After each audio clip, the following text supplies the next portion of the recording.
Mon enfant, contemple ce que j'ai eu à vivre lorsque je me suis retrouvé sur le chemin du calvaire.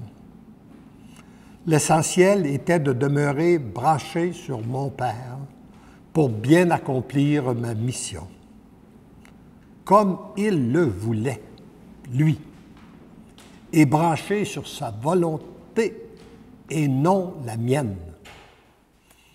Donne-moi ta volonté.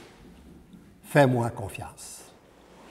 Voilà le message que le Seigneur de la pensée du jour. Et je crois que ça rejoint aussi notre sainte du jour, Sainte Marthe, que j'aimerais vous dire un mot ce matin, vu que c'est sa fête. Et d'ailleurs, il y a plusieurs points auxquels que je peux vous souligner au sujet de Sainte Marthe, parce que dans 2 semaines, je serai en France, à Rocastello, et à la Sainte-Baume, près de Marseille, où est décédée Marie-Madeleine, où Madeleine a vécu dans une grotte. Et ce que j'ai appris là, à la Sainte-Baume, c'est que Lazare, Marthe et Marie, les Zachée, ont un lien très étroit avec notre évangélisation, nous qui sommes les descendants des Français. Et voici ce qu'on nous raconte. Ce n'est pas un dogme de foi. Il y a certaines personnes qui peuvent vous dire que c'est de la légende, mais moi, j'y crois. Parce que d'abord, en France, j'ai prié sur le tombeau de Lazare, j'ai prié sur le tombeau de Marthe, et puis j'ai vu la ville de Rocamadour qui a été évangélisée par Zachée. Et j'ai assisté à 3 reprises à la messe dans la grotte où serait décédée Marie-Madeleine. Alors, ce qui serait passé, c'est qu'après, lorsque la persécution a commencé chez les Juifs, c'est-à-dire a commencé pour les chrétiens, il y avait un personnage qui était très dérangeant pour les Juifs. C'était Lazare. Puis on sait pourquoi. Parce qu'il avait été ressuscité par Jésus. Alors, c'était un véritable... Alors, pour les Juifs, il était réellement embarrassant. Mais à cause de sa réputation, de son image, on n'aurait pas voulu on n'a pas voulu le tuer. Et on l'aurait mis sur un radeau avec Marthe, Marie, Zachée et quelqu'un d'autre. On les aurait mis sur un radeau, pas de voile, pas d'aviron, pas de nourriture, rien pour les envoyer mourir en mer. Mais le Seigneur les a conduits sur la côte d'Azur et ils seraient atterris près de Marseille. Et là, ils se sont divisés. Ils ont parti dans l'évangélisation, Zachée, Lazare, Marthe. Mais Madeleine, qui était une contemplative, s'est retirée dans une grotte, là où je vais être dans 2 semaines. Et dans cette grotte-là, Jésus lui sera apparu régulièrement. Il lui est apparu à tous les jours, et on dit que même elle serait décédée d'un surplus d'amour qu'elle a reçu de Jésus. C'est réellement dans un envahissement d'amour qu'elle serait décédée, qu'elle aurait quitté cette terre. Et j'aimerais invoquer le souvenir de cette famille-là, de Lazare, Marthe et Marie, en leur demandant des grâces toutes particulières pour nos gens qui ont l'impression d'en vouloir un peu à Dieu. Même parfois, il y en a qui en veulent beaucoup. Parce qu'ils ont l'impression que Dieu ne fait pas ce qu'il devrait faire, que Dieu leur permet certaines souffrances, etc., etc.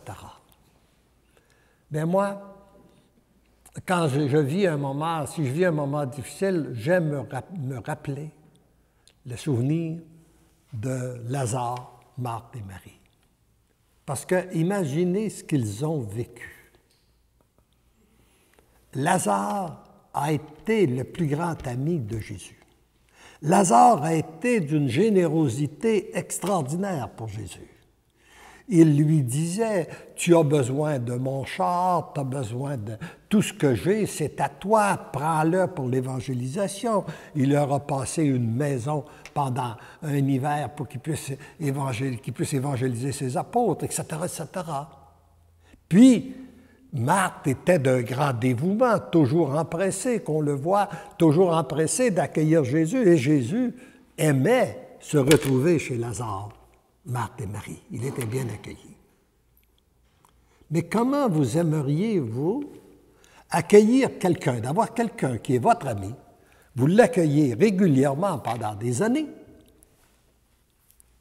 et vous l'accueillez pendant des années, et vous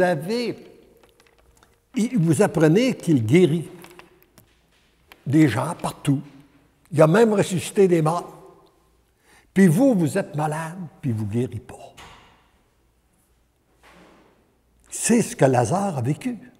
C'est ce que Marthe a vécu avec Lazare, avec Lazare, puis en accueillant Jésus. Et Lazare avait une de ces grandes maladies qui était très désagréable parce qu'il semble qu'en plus de ça, ça dégageait une très mauvaise senteur qu'on ne pouvait pas l'approcher. Puis on apprend qu'il guérit tout le monde, puis il ne guérit pas. Il ne guérit pas Lazare. Et non seulement il ne le guérit pas, mais là, il devient malade, on apprend qu'il va mourir. On fait venir, on lui dit que Lazare, Jésus ne vient pas. Il décède, Jésus n'est pas là. Les Juifs disent, ben regarde, il se pensait ami de Jésus, il n'est même pas venu consoler Marthe et Marie. Quand il est arrivé, il était dans le tombeau, en train de se décomposer. Puis il est allé le chercher. Il a fait de son meilleur ami le plus grand miracle de sa vie. Et cette évangélisation et ce miracle-là, aujourd'hui, produit encore de l'évangélisation pour une multitude de personnes. C'est important de s'arrêter à réfléchir à la beauté de ce que Jésus a vécu, a fait vivre aussi à cette famille, et du grand miracle qu'il leur a accordé.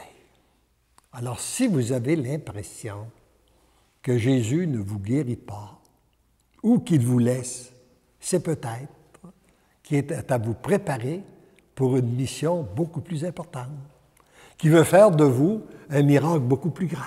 Il y a quelque chose de beaucoup plus grand.